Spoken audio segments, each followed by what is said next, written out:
You've been headmistress of the Cathedral Middle School, and you were the first one in India to introduce an innovation hub.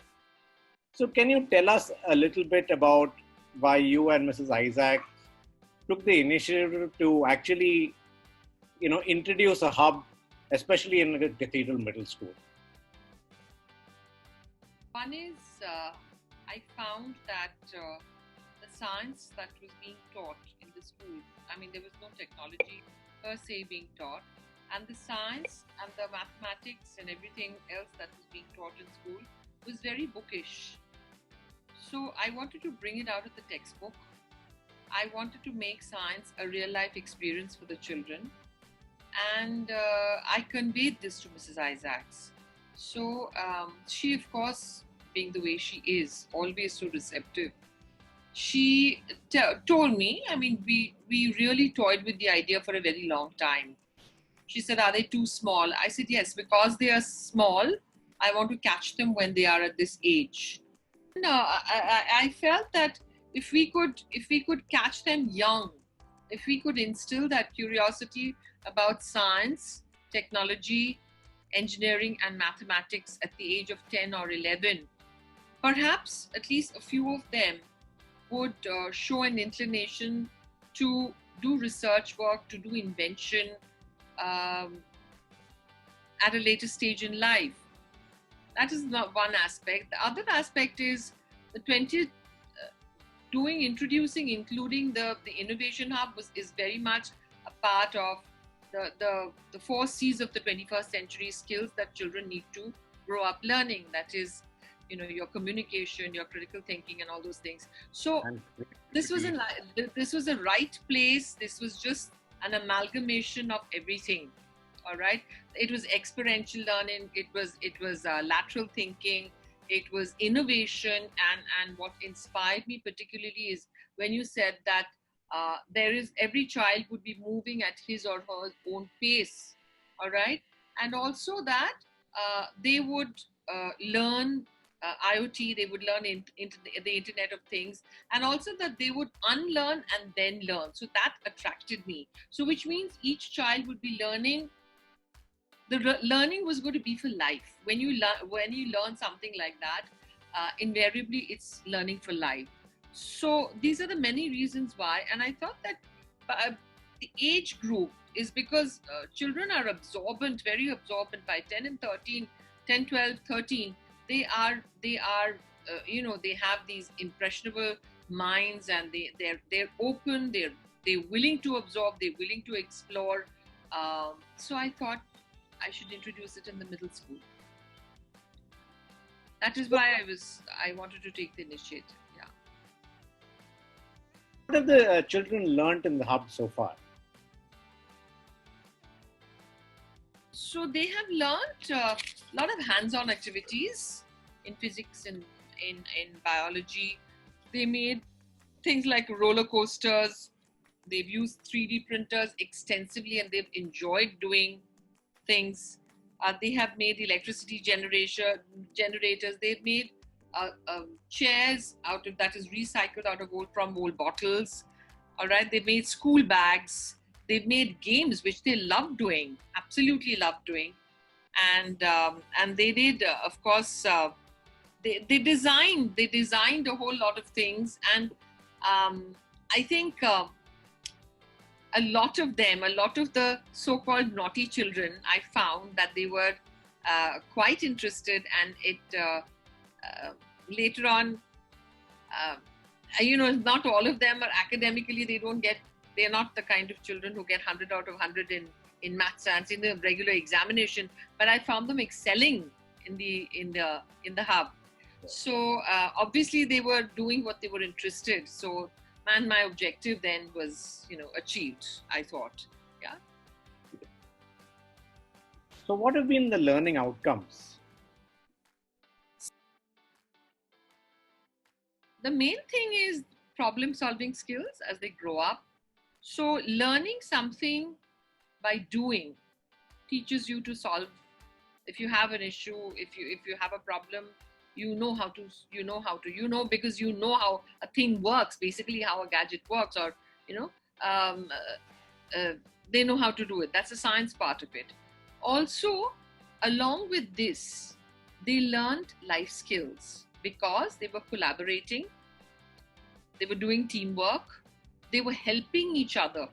So that teamwork is very important, and also they were communicating and making space for one another. So along with these skills of higher thinking and other things, they were also learning life skills. So I think that has been the uh, inadvertently, unknowingly, they have picked these skills which they will they will understand that they have these things in them much later. Perhaps they don't understand it now, but they will, as they grow up, they will understand that they actually have mastered all these. You think that all of these experiential learning activities and hands-on learning, and as you said, the unlearning and the relearning, have made them more future ready, you think? Started showing there were behavioral changes. Okay, yes. There were behavioral changes. You see, nobody likes to feel that I'm useless. So if you're not, and in the kind of syllabus that we follow in our classrooms, though we try to make it as interactive as possible, but there isn't, finally we're still running for those grading, marking, testing the traditional way.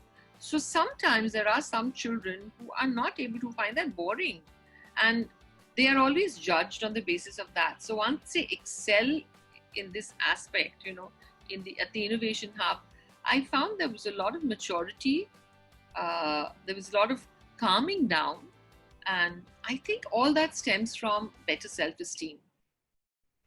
Okay, this is it. This is my niche. I mean, I am good at this. So I've made my own little, I've created my own little niche. So that gives them immense confidence, and it has an effect. That has a domino effect. It percolates down to their behavior. They pick up studies. They're more confidence makes a lot of difference to a child's life. Experiential and hands-on learning, it gives the confidence to students across the board, right? Whether you're a topper or not that academically oriented, but maybe you're more hands-on, may not be excelling in writing an exam, but right. know how things work or have that curiosity. It allows you to do that, and it's been especially satisfying to see that, especially at Cathedral, which has a permanent innovation hub, with where students can come not only during the class time, but also at lunchtime and maybe after school hours and all of that. Yes. That's really helped in creating that environment.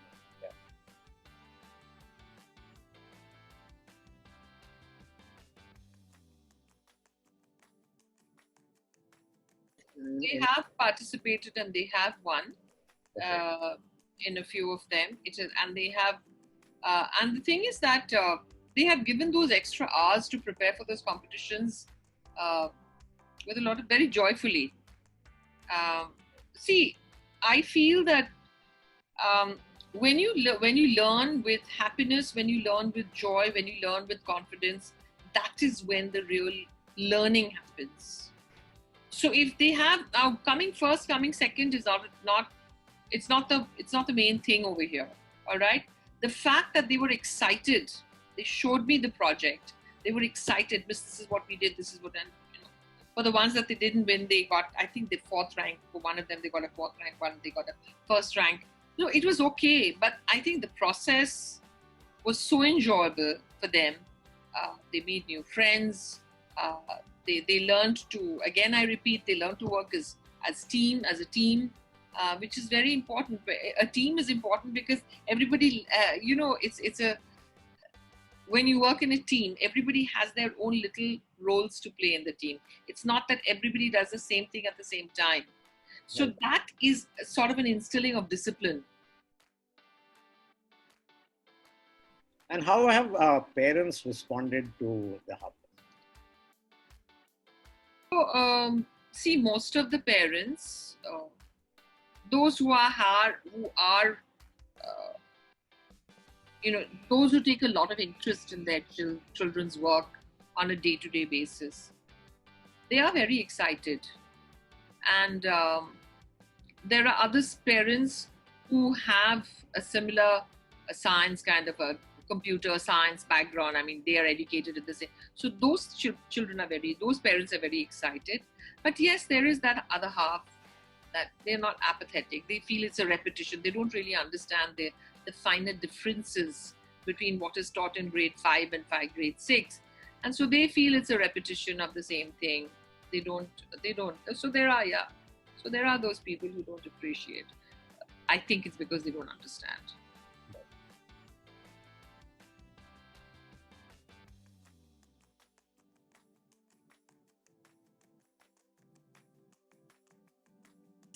I would like to add that I'm happy.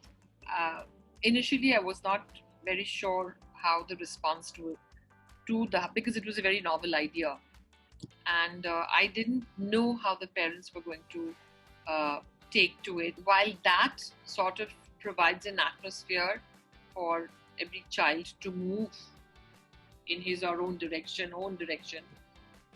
and be comfortable in his or her own space. It also, another set of parents are worried about, because they don't see the the intangible learning, or the that happens alongside with the with the science and the technology, etc. They don't see that happening, because that's a very gradual process. So but it took me honestly a little time to understand that also. It is only when I gave it a deep thought and I saw specifically these children to whom the Innovation Hub has made so much of difference. It's then that I realized that what are the changes that have taken place in the children, and then how it has benefited. So for those who want to learn, it's a huge and it's a wonderful experience. But for those who want to treat it like, okay, time pass class, it's their loss, I feel. Yeah. Because then again, it is not possible to structure, such a lesson. Then it loses then it becomes again like textbook teaching and usual classroom teaching. Right. So which we don't want to do, because we want them to be innovators. We want them to be curious, right? I hope that the Innovation Hub in Cathedral Middle School continues to remain like this, work in the same spirit, help the children the same way. Yeah. And and this is the way to go. I mean, you can't go through life without looking at these things, looking at the new things that are happening around you, right? Otherwise you get left behind. So you need to push it, you need to do it. We need to push our children into doing this. Sometimes, even if they're reluctant, I think it's a good idea sometimes to just tell them, look, you got to do it. Have a look, take a look, see if it